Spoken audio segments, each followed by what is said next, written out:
নমস্কার বন্ধুরা, পম্পার কিচেনে আপনাদের সকলকে স্বাগত। আজ আমি ক্রিসমাস স্পেশাল দিনটা উপলক্ষে অপূর্ব স্বাদের একটা চকলেট কেকের রেসিপি আপনাদের সাথে শেয়ার করব। আগে আমি নানা ধরনের কেকের রেসিপি আপনাদের সাথে শেয়ার করেছি, চাইলে দেখে নিতে পারেন। তবে আজকে যে কেকটা বানাবো একদম ইউনিক পদ্ধতিতে, নানা রকম উপকরণ দিয়ে বানানো এই কেকটা একবার হলেও আমার মতো বানিয়ে দেখতে পারেন। এটা দেখতে তো সুন্দর হয়, খেতে হয় অসাধারণ। যেমন নরম তেমন তুলতুলে, আর এতটাই স্পঞ্জি হয় মুখে দিলেই দেখবেন মিলিয়ে যাবে। আর এই কেকটা একবার খেলে দোকান থেকে আর কেক কিনে খাওয়ার ইচ্ছাই হবে না।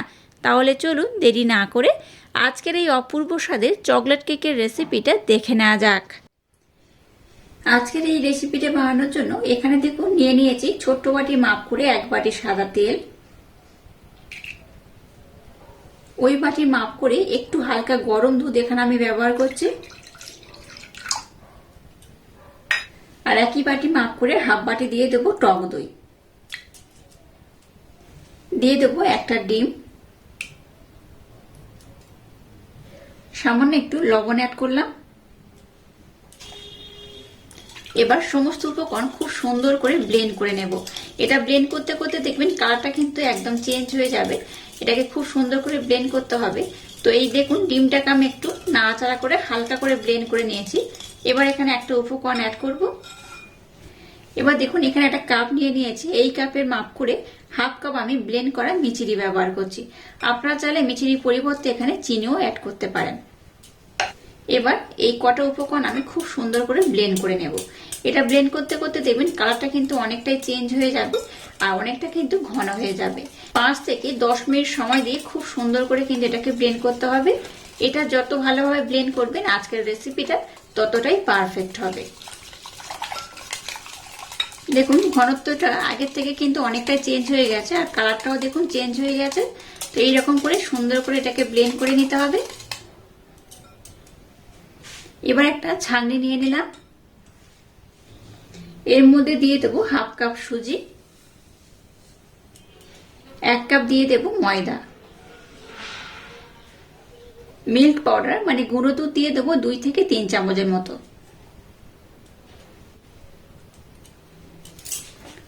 এবার সমস্ত উপকরণ এইভাবে একটু চেলে নেব। এইভাবে চেলে নিলে এই রেসিপির রেজাল্টটা কিন্তু একটু বেশি ভালো হয়। তো চেষ্টা করবেন এইভাবে একটু চেলে নেওয়ার। সমস্ত উপকরণ খুব ভালোভাবে চেলে নিয়েছি। এবার এখানে দিয়ে দেবো কোকো পাউডার, খুব বেশি নয়, 1 থেকে 1.5 চামচের মতো। আবার একটু চেলে নেব। এবার সমস্ত উপকরণ আরেকবার আমি খুব সুন্দর করে ব্লেন্ড করে নেব। আর দেখেই বুঝতে পারছেন আজকের একটা চকলেট কেকের রেসিপি আমি আপনাদের সাথে শেয়ার করছি। আশা করছি আপনাদের ভীষণ ভালো লাগবে। এই বাটি মাপ করে 1 বাটি দুধ আমি ব্যবহার করেছি, আবারও আমি 1 বাটি দিয়ে দিলাম। এই বাটির মাপ করে 2 বাটি দুধ মানে এই কাপটার মাপ করে 1 কাপ দুধ। আবারও সমস্ত উপকরণ খুব সুন্দর করে আমি ব্লেন্ড করে নেব।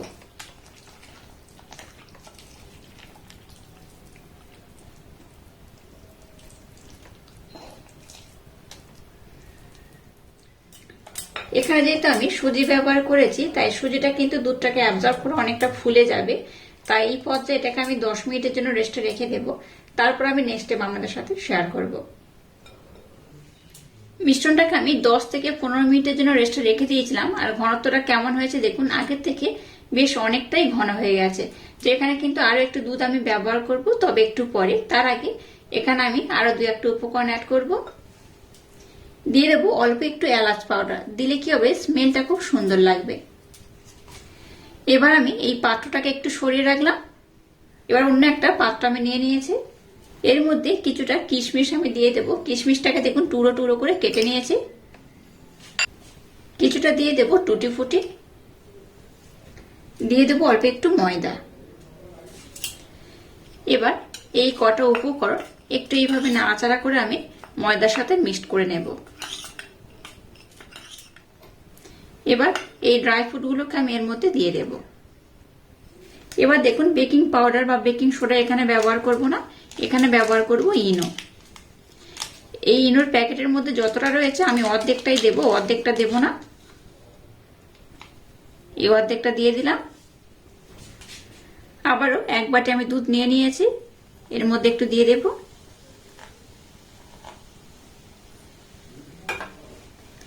আবার সমস্ত উপকরণ খুব সুন্দর করে নাড়াচাড়া করে ব্লেন্ড করে নেব।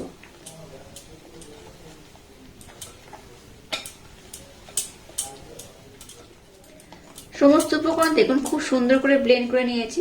আর ঘনত্বটা দেখুন এইরকম হয়েছে, খুব পাতলা যেমন নয়, খুব আবার ঘনও নয়। এইভাবেই কিন্তু বানিয়ে নিতে হবে। মিশ্রণটাকে একদম রেডি করে নিয়েছি। চলুন এবার আমি কেকটাকে বানিয়ে নেব। এবার দেখুন একটা কেক টিন নিয়ে নিয়েছি, আর এর মধ্যে ভালোভাবে তেলের প্রলেপ লাগিয়ে দিয়েছি। আর একটা দেখুন এখানে রোল পেপার দিয়ে দিয়েছি। রোল পেপারের উপরেও দেখুন খুব সুন্দরভাবে তেলের প্রলেপ লাগিয়ে দিয়েছি। এবার দেখুন এই ব্যাটারটাকে আমি পাত্রের মধ্যে ঢেলে দেব। এটার মধ্যে খুব সুন্দর করে ব্যাটারটাকে দিয়ে দিয়েছি, একটু ট্যাপ করে নেব। এবার আমি কেকটাকে খুব সুন্দর করে বানিয়ে নেব, তারপর আমি আপনাদের দেখাবো কেকটা কত সুন্দর হয়েছে। দেখুন কেকটাকে আমি খুব সুন্দর করে রেডি করে নিয়েছি, আর কতটা নরম কতটা তুলতুলে হয়েছে দেখে বুঝতেই পারছেন। এটা একটু গরম রয়েছে, তো একটু হালকা ঠান্ডা করে তারপর আমি আপনাদের দেখাবো কেকটা কত সুন্দর হয়েছে। কেকটাকে দেখুন একটা পাত্রের মধ্যে আমি ডিমোল্ড করে নিয়েছি। এবার এই পিছনে পোর্শনে কাগজটাকে আমি উঠিয়ে নেব।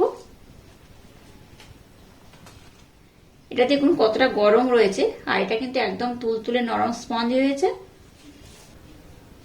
এবার দেখুন একটা ছাঁকনি নিয়েছি, আর একটু মিছরি ব্লেন্ড করা আমি ব্যবহার করছি। ওপর থেকে এইভাবে একটু আমি দিয়ে দেব। এতে করে কি হবে, এটা দেখতে খুব সুন্দর লাগবে। এবার এটাকে আমি কেটে আপনাদের দেখাবো কেকটা কত সুন্দর হয়েছে। তো চেষ্টা করবেন একটু ঠান্ডা হয়ে যাওয়ার পর কাটতে। আমি একটু গরম গরম কেটে দেখাচ্ছি।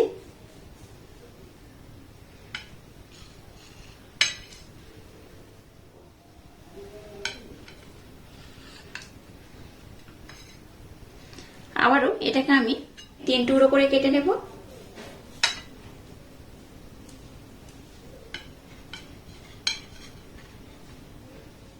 কেকটার মধ্যে দেখুন এখনো কিন্তু ধোঁয়া হচ্ছে, দেখে বুঝতেই পারছেন। আমার একটু তাড়া আছে, তাই আমি আপনাদের তাড়াতাড়ি দেখিয়ে দিচ্ছি। গরম অবস্থায় দেখুন কতটা নরম, কতটা স্পঞ্জি হয়েছে, আর কতটা তুলতুলে হয়েছে।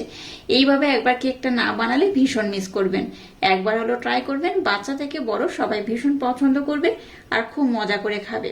আর আজকের এই অপূর্ব স্বাদের কেকের রেসিপিটা যদি আপনাদের ভালো লাগে, তাহলে চ্যানেলটাকে লাইক, শেয়ার, কমেন্ট এবং সাবস্ক্রাইব করবেন।